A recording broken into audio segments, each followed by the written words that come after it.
Hello, folks. Welcome back to The Slice, to this quick hitter episode of why Djokovic won Madrid and what that means. What it means for him, what it means for Stefanos Tsitsipas, making it to the final, beating Nadal.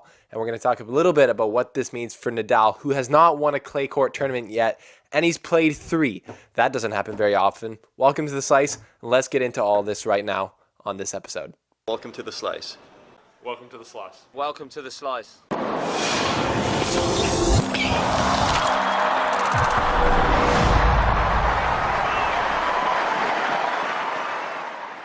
Thanks for tuning in, folks. Thanks for tuning in. Hit the subscribe button if you haven't, and send this video to a tennis fan that you know that needs to hear about the Slice on the Madrid tournament, because it was a great tournament. We saw lots of great matches. We had all the big boys there. So we obviously saw Federer play team in an epic match, which I talked about. I covered a lot of this on my Instagram at The Slice Tennis, where I give kind of like more quick updates on what's happening. These videos take a little bit longer to get out. So check out at the Slice Tennis on Instagram. We saw Federer versus team. We saw Federer's return to the clay. He looked pretty great just off the bat there. Didn't take any real time getting back into things.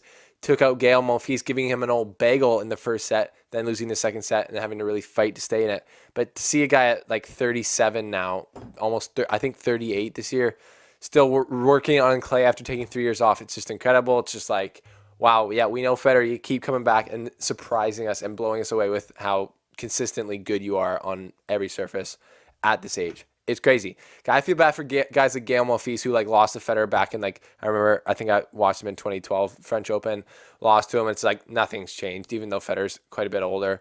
Gael maybe should have taken some steps forward, but it doesn't seem like he has. Then we saw Tsitsipas beat Nadal, which is a massive story, I thought, because this was Nadal, at the beginning of the tournament, I said Nadal's almost has to win this tournament, I think, for people to not start freaking out about what he's doing on clay, what's wrong with his body. Is this the end of the Nadal dominance on clay, which will be a video coming out very soon from your boy on The Slice. It's going to be a question of topic. Is Nadal's dominance on clay over? Great question. Big question. What do you think? Let me know. I'm not giving my slice yet because I got to think about it more. I really got to think about that one. And I guess we got to see what happens at Roland Garros. That'll be the real kicker. But I might make a video before that. So we saw Stefanos play really great, gutsy tennis at the end of that one to win and just seemed like the younger, stronger punching player on the day. And that makes sense. Maybe pretty inspiring to see a 20-year-old do that though. And then we saw Djokovic beat Team, which I called Team as a front runner in that one. It seemed like Djokovic played a very smart match there, and it looks like he has his timing and confidence back. He did play well in this tournament, obviously winning it, but I think Team was definitely his hardest match because Team's arguably the most informed clay court player on the planet right now. Djokovic came through on him in 2 sets, if I'm right on that. That was an impressive win for Djokovic. So then we had Djokovic versus Tsitsipas in the final. And Tsitsipas had already beaten Alexander Zverev and then Nadal. And was he supposed to beat Djokovic then? Beat 3 of the top 5 players on the planet in a row at a Masters 1000? That would be a big ask. So he didn't. No, he lost 6-3, 6-4 today. Close match. I think Djokovic just outclassed him with his tennis IQ. If you didn't know this about Joker, whatever you guys want to call him, if you like him or you don't, he's got an insane tennis IQ. He understands the game extremely well, and when he's playing confidently, he knows how to play the right way to beat someone who's playing maybe more in rhythm, maybe with more energy, like a guy like Tsitsipas. But today, Djokovic, I was able to watch a bit of the match. He looked strong on the serve. His forehand looked like it got through the court pretty well, and he just looked like he was obviously moving well. He always moves unbelievably, and he was looking extremely locked in, where he wasn't looking so locked in Miami and Indian Wells and earlier in Monte Carlo, I guess, where he all had early exits in the first 2 or 3 rounds in all 3 of those tournaments. So what does this mean for Djokovic? I think that this means that it's a great confidence booster going into Rome and into mainly the French Open. I don't think that people start to really worry about, analysts, people start to worry about somebody's form when they lose 3 tournaments in a row early, but I think somebody who's won, 16 Grand Slams now, isn't going to worry as much about losing 3 tournaments in a row when you've won 16 Grand Slams, when you've been the number 1 player in the world for a long time now. Is that probably up to 3 years total? I don't know how long Djokovic has been number 1, but it's been a substantial amount of time. It's longer than Nadal, if I'm not incorrect about that. So yeah, I don't think that worried him at all. It's just probably like a run of bad form. And like people have been saying, maybe he focuses now more on the Grand Slams. I don't think that's true. I think players focus on every tournament, and I think this is just another great win. Winning a Masters 1000 is no little task, but at the end of the day, he didn't play anyone. He beat Cilic, but Cilic actually he was a walkover over Cilic, so he didn't beat Cilic. He beat Thiem, and then he beat Tsitsipas. He may be the only person he shouldn't have beat, or it was going to be a toss-up, was Thiem. He should have beat Tsitsipas, and he should have beat the players he played before that. So it's not like it was like a Herculean task to win this Masters for him. Not taking that away from him, but it's not saying it's like what surprise. It's not. Let me put it this way: it's not surprising that the number one player in the world and 16-time Grand Slam champion Novak Djokovic won the Masters 1000. He did a great job. It doesn't mean that much for him. I think it just means that he's got his swagger back. So that's great for the Nole camp.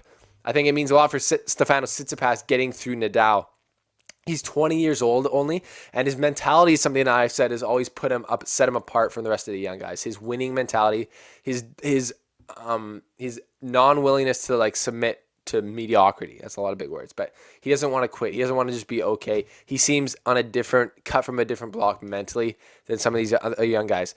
When he lost to Nadal in the Australian Open, he said he was very frustrated. He was down. He wasn't just like, yeah, I did pretty good. I think that shows a lot about his drive to win. And he said he couldn't believe how a guy like Federer has beaten Nadal so many times with the single-handed backhand. But he was able to turn the tides and beat Nadal on clay, which would hurt your single-handed backhand even more. So that is huge for his confidence. And I think that shows at 20 years old, doing that on clay is a big deal for him. It's not something that's little. He's getting to the final of the tournament, loses a tough one to Djokovic. I'm sure I didn't see the post-match interview, but I'm sure he's still disappointed about that because he's a winner and he doesn't want to settle. So kudos to Stefanos Tsitsipas. I think that means a lot for his game going forward, and he's going to be, I would say, a contender at the French Open. You heard it here first. Stefanos Tsitsipas, I would say, I'm going to put him in the top 5 or 6 as a contender at the French Open. I think the sky's the limit for this kid. I think he's the future best player in the world, and that's going to be quickly. I don't know if he's more ahead than Alexander Zverev, but from this tournament, you would think so because he did beat him. What does it mean for Rafael Nadal? That's a good question. That's a very good question because I don't remember the last time he hasn't won either Monte Carlo, Barcelona, or Madrid. One of you guys could look it up. Let us know in the comment section below. I'm sure some of you know that stat. But this is not normal for him. And it does beg the question, is Nadal slowing down on clay?